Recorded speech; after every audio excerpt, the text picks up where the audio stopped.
আল্লাহর কাছে অনেক দামি। সুবহানাল্লাহ। তালবে ইলমের মর্যাদা এত মর্যাদা, আল্লাহর নবী বলেছে তালবে ইলম যখন রাস্তা দিয়ে হাঁটা যায়, ওইদিকে আল্লাহ রাব্বুল আলামিন ফেরেশতাদেরকে বলে, ও ফেরেশতারা, ও ফেরেশতারা, ফেরেশতারা, এই যে আমার ছোট্ট ছোট্ট নবীর ঘরের মেহমান, আমার ছোট্ট ছোট্ট বান্দারা তালবে ইলম রাস্তা দিয়ে হাঁটা যাইতেছে, ও ফেরেশতা, ও ফেরেশতারা, তাদের পা যেন জমিনে না লাগে, তাদের পায়ের নিচে তোমাদের পাখা বিছাইয়া দেন। জোরে জোরে বলে সুবহানাল্লাহ। এ বাবা, আজকে যদি এই তালবে ইলমদেরকে, এই আল্লাহওয়ালাদেরকে আজকে যদি আমরা আলেমদেরকে মহব্বত যদি করতে পারি, মহব্বত যদি করতে পারি, ভালো যদি বাসতে পারি, আল্লাহর নবী সাল্লাল্লাহু আলাইহি ওয়াসাল্লামের ওয়ারিস হলেন উলামায়ে কিরামগণ। আজকে যদি উলামাদেরকে সম্মান যদি করতে পারি, তালবে ইলমদেরকে যদি সম্মান ভালো যদি বাসতে পারি, ওই কাল কিয়ামতের ময়দানে আল্লাহ রাব্বুল আলামিন কি জানি তাদের উসিলা করে আমার আপনার নাজাতের জরিয়া করে দিবে। সুবহানাল্লাহ। কারণ কারণ কারণ কি? কারণ কি?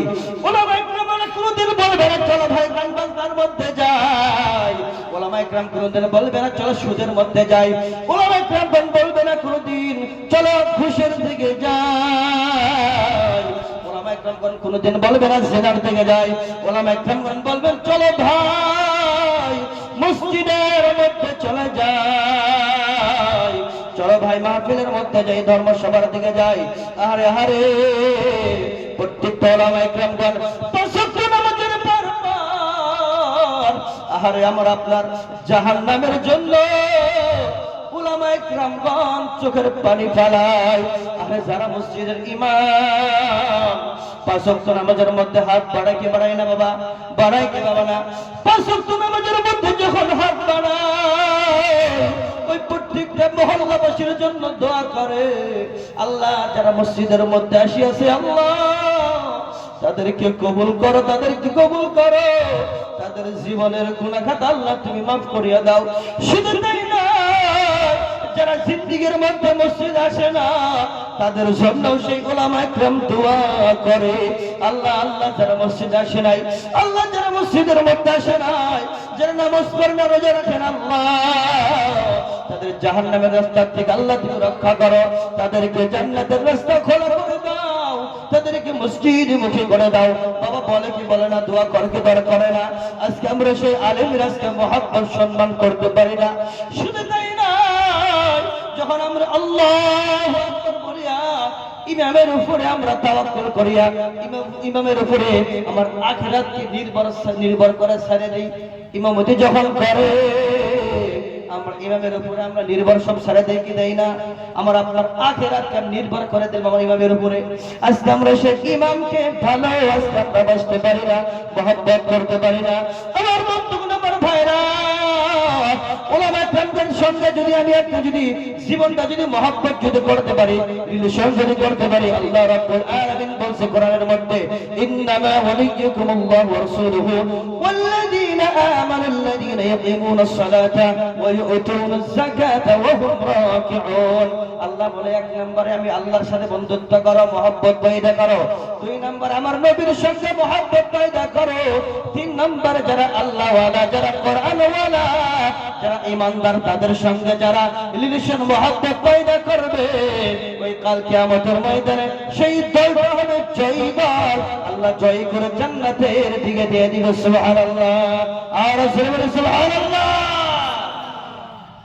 আমার বন্ধুগণ, আমার ভাইরা, শুধু তাই নাই, তাই নাই, যে বান্দা কোরআনে কারিমের তেলাওয়াত করে, যে বান্দা কোরআনে কারিমের তেলাওয়াত করবে, যে ইমানদার কোরআনে কারিমকে তেলাওয়াত করে, দুনিয়ার মধ্যে অনেক ইমানদার আছে কোরআন পড়তে জানে, অনেক ইমানদার আছে কোরআন পড়তে জানে না। আছে কি আছে না?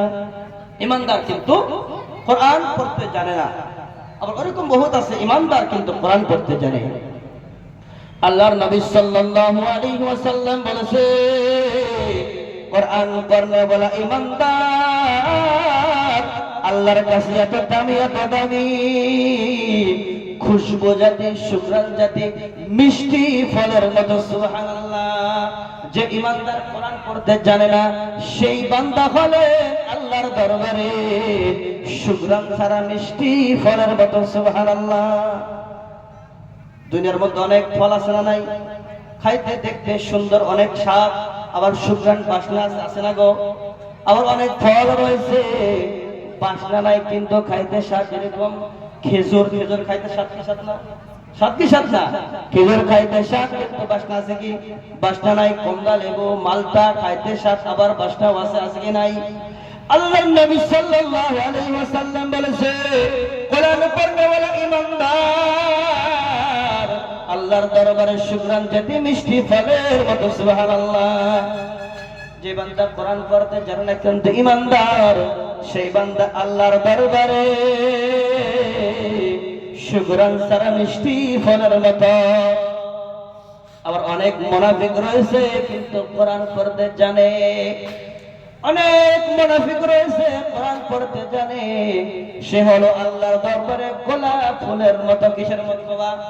গোলাপ ফুলের মতো। যে বান্দা কোরআন পড়তে জানে কিন্তু সে মুনাফিক, শুধু মানুষের ভুল খুঁজে বেড়ায়, মানুষের বদনাম করে বেড়ায়, সেই বান্দা নামাজ পড়ে না, রোজা রাখে না কিন্তু কোরআন পড়তে জানে। এরকম সমাজের মধ্যে আছে না? এরকম আছে কিন্তু, আছে না নাই? আছে। সেই বান্দা হলো গোলাপ ফুলের মতো। গোলাপ ফুল বাসনা কিন্তু তার স্বাদ আছে গো, তার স্বাদ আছে গো। বাসনা কিন্তু তার স্বাদ নাই, মুখে দিবেন তিতা লাগবে। সমাজের ভিতরে অনেক মানুষ রয়েছে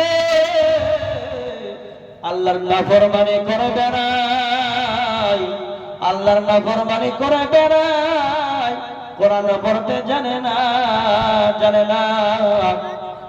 অনেক ফল রয়েছে এরকম তিতা, তার বাসনাও নাই, স্বাদও নাই, শুধু তিতা আছে না? সে হলো ওই সেই ফলের মতো। আমার বন্ধুগণ, আমার ভাইরা, ওই জন্য আমরা সুগ্রাণওয়ালা মিষ্টি ফলের মতো হওয়া চাই কি চাই না বাবা? চাই কি চাই না? যদি চাই ঈমান আনতে হবে, কোরআন পড়তে হবে। আমার বন্ধুগণ, আমার ভাইরা, শুধু তাই নয়।